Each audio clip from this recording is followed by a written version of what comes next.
I'm joined with Matt Wilson from EarthLabs here at the Precious Metals Summit in Beaver Creek. Matt, thanks for joining us. Thanks, Steve. Good to be here.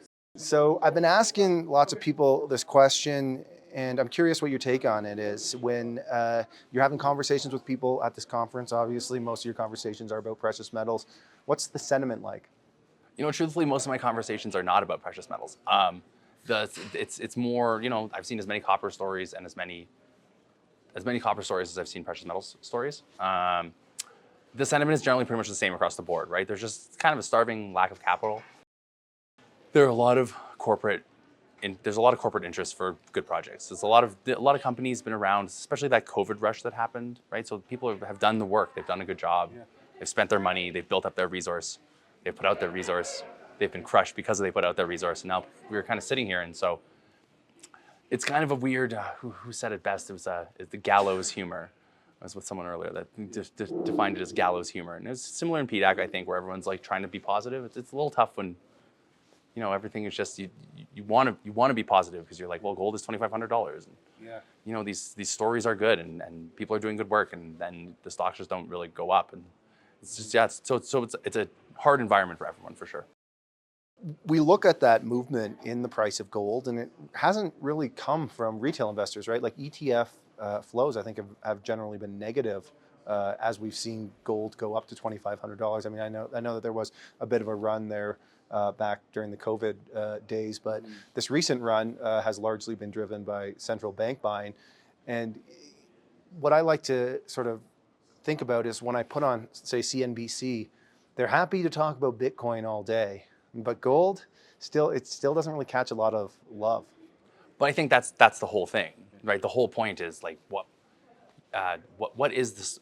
You have to earn your investors' desire to own something. There's got to be a story. Yeah. What's the story, right? I'm an emerging metals producer. Okay.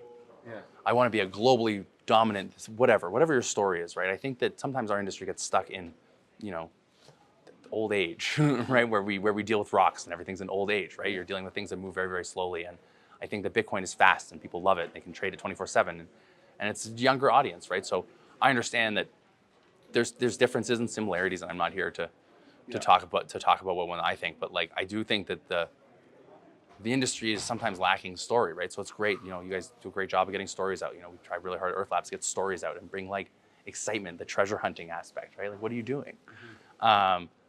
And so, you know, I think that's a tough space for the retail investor to get into. I don't really, truthfully, I stopped a decade ago trying to figure out what the price of gold was going to do, mostly because it seems to me that the same argument that pushes it up is the same argument that pushes it down. I like to think gold goes up over time. It seems very fundamentally strong. I'm definitely a bug at the moment. Like, I think it's great. I like most of the commodities for the environment that we're in, but.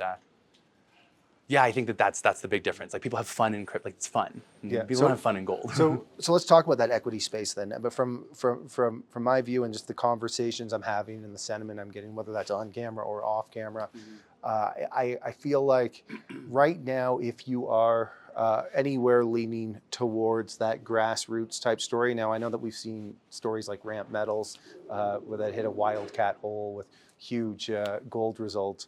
But for the most part, the interest in anybody funding those seems to be nearly zero. And if you want to, for our audience, it's largely retail investors, throw money at one of these things, you probably want something that's like relatively developed. Even if it has its problems, at least you can point to the fact that other people have spent, you know, tens of millions, if not hundreds of millions drilling it, rather than, you know, a company that you know is just going to have to dilute you like crazy in a market where nobody wants to fund them.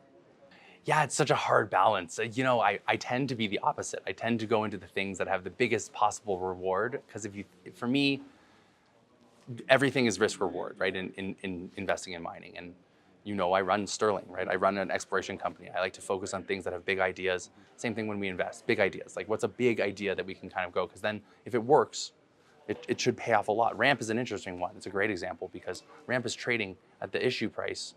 And there was a financing overhang, and we played in that deal, and we were a big part of that. And Jordan did a great deal, 7.5 meters, 70 grams, right? And it's $15-20 million market cap, which is insane. That should tell you the state of the market in terms of exploration. But you're there, and that's an opportunity for me to buy. because you're like, man, like that is a story that, you have this very cool macro system. Mark Bennett is an advisor. He's a wonderful geologist and very famous guy. And you just have good minds that are in it. And I think that you don't know what's going to happen. I don't know if it's going to work. But like in terms of the risk reward, if that plays out, you have something that could be worth hundreds of millions of dollars very quickly on multiple holes. It's a pretty tight capital structure. And they've proven the ability to raise money. So I think to your thing is, if you're a retail investor, the biggest thing is I don't necessarily worry about dilution the same way, but I do understand why people worry about dilution. I think that the ability to raise money in this market is everything. And if the idea is big enough, then diluting your shares by another 20% doesn't really matter, as long as you can raise money. Like that to me is the biggest hurdle for most people, is they tell this story and they're like, look, we're a value junior. And to me, there is no value junior, because it's a junior. Go buy Apple. Yeah, we recently had Jordan Black from Ramp on our show, and he didn't give me this vibe of like a promotional sales guy. He gave me just sort of this vibe of like a competent manager of his project. But you definitely walked away with someone who exudes a lot of competence and somebody who's not going to do stupid things. Always good when you have $5 million in the bank. Yes. Always feel better. Yeah, and Sure. and sometimes we attach those narratives to people after they've had success. I'm not sure that the sentiment towards Jordan was necessarily so strong before that whole. I didn't even know he existed. I didn't know Ramp Metals existed before that. So that's not just in his case, but we do tend to attach narrative to. It's an amazing story. I just spoke with Mark Bennett, who is the guy who built Sirius, and Sirius sold for $1.8 billion. It was one of the best nickel discoveries of the last 20 years in Australia. And he was the one, he's an advisor here. And it was Jordan who was pushing out and reaching out, saying that we have something similar. And Mark being like, you might have something that's similar. And then it's a nickel story. Yeah. And now we're just learning that there's also a gold component. That's why there was such a weird, it was a total surprise, this gold hole. So he actually confidently pushed forward, brought on getting Mark Bennett on your team this is enough of a. The reason I bring it up, though, is just when we're looking at these juniors, I feel like you better have a strong CEO right now if you want to invest in an exploration stage company. To your point, somebody who can go and raise that money. And when you chat with a lot of these guys that are in the junior space, and we'll go on camera and they'll be kind of like positive, but then the second the cameras are off, it's just sort of like, ugh, it's just, I don't know why anybody's investing in this space. And you can just tell. You get that a lot, huh? Yeah. Well, not with everyone. It's like there's two types. There's people who are like, there's money to be made out there. There's good deals. You just got to find them and back the right companies. And then there's the people who have been slamming their head against the wall for the last 10 years, and they're waking up every day going, why am I in this space? Yeah. And all that I'm saying is, I feel like you can pick up on who is competent, regardless of their salesmanship, pretty quickly from just sitting down and asking questions. And find people who like what they're doing. Find people who think it's fun. It's like it's treasure hunters, right? Like it's fun. It's like you're going out there, you're trying to, and that's why I think that big idea thing, right? So if someone can get this, you're doing something big. I'm not trying to, just find something that's small and will be there for 8 years, and you're gonna have an IRR of this and that. That's okay. That's fine. There's no problem. But that reality can really mess with the big fun, like the fun of the vision, right? So I tend to like big ideas, and we've actually done pretty well as a fund this year. And I think that we try and invest in things that people are very competent in raising money. The idea is very large, so that when things don't work, it's okay, because the payoff for the things that do work is worth it, right? So the hard part with a lot of companies is that if my goal is 1 million ounces, my goal is 1 million ounces, then you're only going so far with 1 million ounces, right? Like that's the point. If my goal is 20 million ounces, I can talk about that. I was in a name, and I'm not going to say who, but I remember asking him privately in a WhatsApp chat, like how much he thought he would be able to drill out at this project, and he said to me, I think that we've got a shot at 2 million ounces, and for me that's an instant sell. It's like unless it's 2 million high-grade ounces. Sure. So if it's like I got 10 grams, I'm going for 10 grams, 2 million, and the mineability is going to be good, and I'm in the Abitibi. Okay. That's great. Yeah. That's where our market falls apart a little bit, because we classify things on an EV per ounce basis, which is the worst idea, because it's comparing apples to apples on things that are like apples and tuna. It's like you can't compare a project that's in the Pilbara of Australia in the desert, right, to something that's in Val d'Or beside a mill right? So when Probe comes out and David Palmer's when Probe comes out with 10 million ounces where he is, like that thing is insane. That is incredible because of where it is. But if you put that in the middle of, sadly Labrador sometimes, but like, but like you put it in the middle of a place that's really hard to access. 10 million ounces still matters a lot, but we sometimes don't value infrastructure as much. And I've had some fantastic conversations. This conference, I haven't been to a conference in a bit. I've had kids being born and COVID, and so I haven't actually been to PDAC I was at, but I haven't been to this conference. I love this conference because the people that come here, everyone talks, and the people I've had the pleasure of chatting with, you're seeing a very clear trend of like, be aware of infrastructure, care about infrastructure, care about location, care about jurisdiction. And that's not things that we care about as, if I'm a retail buy, I want flashy news and stuff like that, but it really does matter at the end of the day. And even just for drill holes, like, how hard is it to drill? How hard is it to get a drill there in short periods of time? So I think that is definitely a trend I'm seeing, is that people are focusing a lot on that. So I would competent people, and then also I think that just be wary of where they are. Yeah, and I agree with that sentiment for anybody in our audience who likes to go to conferences.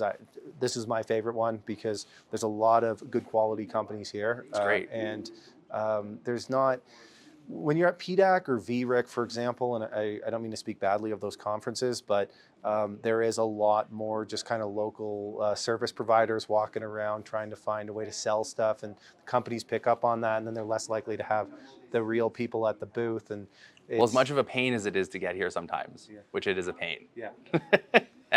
The benefit of having everyone here together, like you have everyone from the BHPs, the Rios, and the Agnicos here to the small cap companies, and people also doing other deals that they're talking about. And I think that you get a lot of blowback in a down industry about spending money and going to conferences, and I understand that, right? But like it's the only space sometimes that you forget about the need for innovation, right? So what is innovation in our space? It's just finding new cool ideas and putting things together and people together, and that's what this is. It's kind of bringing people together that are, they're generally the companies that are here are successful of something. They've done something, right? They're not missing. Yeah. They haven't drilled and missed. They probably drill and hit. They probably have some sort of path or resource. It doesn't mean that it's the best investment in the world, but they've done something that is positive for their stock and their shareholders. So just getting those people together is a benefit. PDAC is a madhouse, of course, so that's tough, and VRIC is a very retail and focused conference, kind of a little bit different, right? So you just have a different vibe. That's why I like this. It's just all kinds, geologists, corporates, media. Like this is great. Like that, this is fun. This is like it's a good place to find new ideas. Okay, Matt. Well, we have you here. I got to ask you about Sterling. Hit me. We're long the stock. You guys did the big transaction. The stock came, it got crushed, then it came back. Now it's kind of sitting in between. And we've seen some volatility in the copper price as well. What's the latest news? Man, I love that company. No, so look, Sterling. Sterling is, I'll walk the talk. I'm walking the, what is it? Talk the talk, walk the. What's the phrase? Whatever the phrase is, right? Sterling is going after big ideas. That's what we're trying to do. And when they don't work, they don't work, right? Like it doesn't mean the project is wrong. It's just you have to kind of keep pivoting. So Copper Road was a pivot, because Labrador was not working yet. I can tell you, Labrador definitely matters. Our Labrador asset, which no one now values, it definitely matters. But Copper Road is 100 million times easier because it's off the side of a highway. And you drive in 20 minutes on the side of a road, on a logging road, to a porphyry in Ontario, a copper porphyry, which was historically shown as a resource, a copper porphyry in Ontario. And the one thing that the problem with this project, you have copper porphyries, you have amazing drill holes, a kilometer away from each other. You have two copper mines, 30 kilometers, that bookend this project, right? And your porphyries in the center, these two breccia mines, porphyry in the center. There's multiple evidence of multiple spots of porphyry intrusions. The hard part was that everyone was financially challenged, and we know the story. And so we are doing real, boring, not for me boring, but like for the market, boring work. And I think that is hard because we're gonna have news and we're gonna keep going with it, and we're gonna come out. We're gonna do an IP survey, and it's just there's things in porphyry exploration that you have to do, and we believe that there are porphyries to find here, right? There is real copper to find here. That would be a really big deal because you're on the side of a highway 3 hours from Sudbury, where there was a lot of need for good copper in the refineries there. And I think that, so I couldn't be more excited about the asset. We're gonna be out with news in a couple of weeks right now. So we've done 2,000 soil samples this year. We did a really tightly spaced mag survey. We did LIDAR, and all these things are basically just trying to find the structures that control that porphyry environment so that we can find where the big thing exists, right? And luckily, we have a really great team. We have Neil O'Brien, of course, who, is pretty famous for his porphyry exploration and porphyry, knowledge from the Vicuña district. And then Jeremy Niemi is running our exploration, is doing really great, and he's done a lot of different copper gold things too. So we're getting there. I understand that it's super frustrating, the stock price. I appreciate all shareholders who own the stock. It sucks. I own the stock too. It was great when it went up. We're doing the same thing when it was down as when it went up. And I think the value of this transaction is that we had the money and the team to do the work that you need to do, to be able to say, look, this is where we're drilling and why, right? When you drill a hole, why is it good? The grade is good depending on the tonnage, right? Like just because you have, if you have 1 million tons of 1% copper, that's not very good. But if you have 50 million tons of 1% copper, you're probably a little happier, right? So we're almost there. It's really close. Like we're gonna have drill targets we're gonna do an IP survey. We're gonna have great drill targets because there's already been great drill holes. There's 50 meters of 1% copper. There's 100 meters into a porphyry of 0.5 equivalent, right? The moly here is bananas. The copper, we're finding new outcrops everywhere, and the outcrop that you find, the chalcopyrite, just floods through the veins. Everything you want to see, right? Really, really good version of copper. And so I'm hoping that basically the story in Sterling is we have a big copper porphyry discovery in Ontario to talk about, which would be fantastic. Are there drills in the ground? There's no drills in the ground. Are there going to be? I hope so. So the drills come after the IP. So the IP survey comes. You need your targets, right? So the one thing that happens is that you have the work that's been done. So IP, you use IP to find chargeability areas, right? And sulfides are very chargeable. And so it's the sulfide finder, right? It's what you use. The IP that had been done in the past is very, very bad. Just not in 3D. You just sort of see the surface expression of it. It doesn't really help you. So that was the one thing that was really missing. John actually did a great job. I think he actually permitted a smaller IP survey earlier.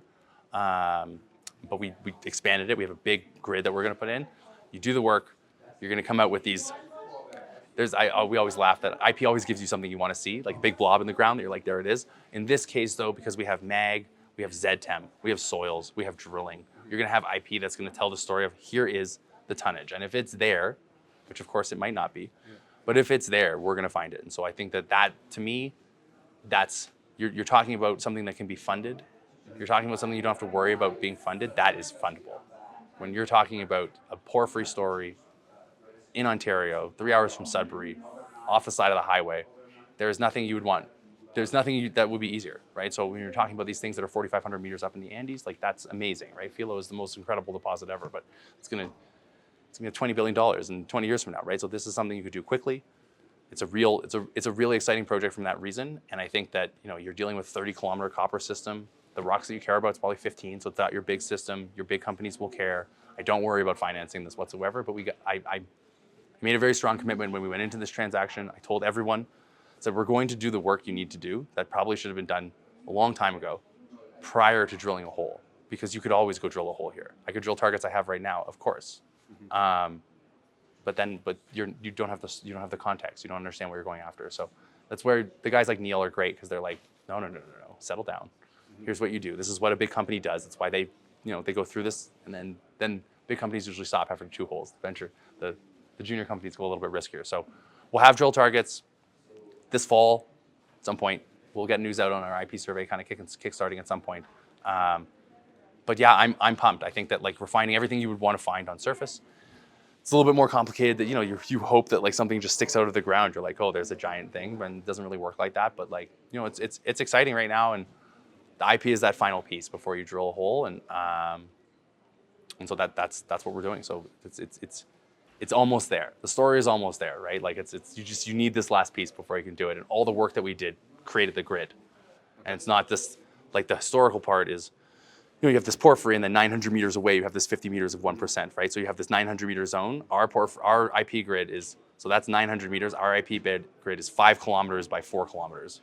So it's not this is what we really, it's not just there, right? It's so much bigger than that. There's so many more things. That came from all the work, the soil trends, the mag, right? So I hope to be able to say that this is I hope to stand on a soapbox, but I'm very optimistic with it. We're almost there in terms of the target, and it's not much. It's not like you're going to get drill holes and push the stock and stuff like that. So I understand that push, and we're going to get there, and we're going to drill hopefully in the winter, and if not in the early winter, and that's kind of where you're at right now. But it's cool. This is a fun asset. And you guys have the money on the balance sheet right now to drill? Yeah, we have the money on the balance sheet to drill. Whether you do drill when you have the money on the balance sheet, but for sure we do. We're going to end it. We had that 1.6 million commitment in flow that we entered in April, I think was what it was. We had that as of April. I think we had 1.6 million that we left in flow. I think we came into our last financials. I guess it was end of September. I forget what it was. Anyway, we could drill with the money that we have right now for sure. Ontario drilling off the side of a highway is wonderful. So we definitely could. Okay. Well, Matt, thanks for hopping on here, and I hope you have a very successful week of meetings. Thanks, Steve. This was great. Appreciate it.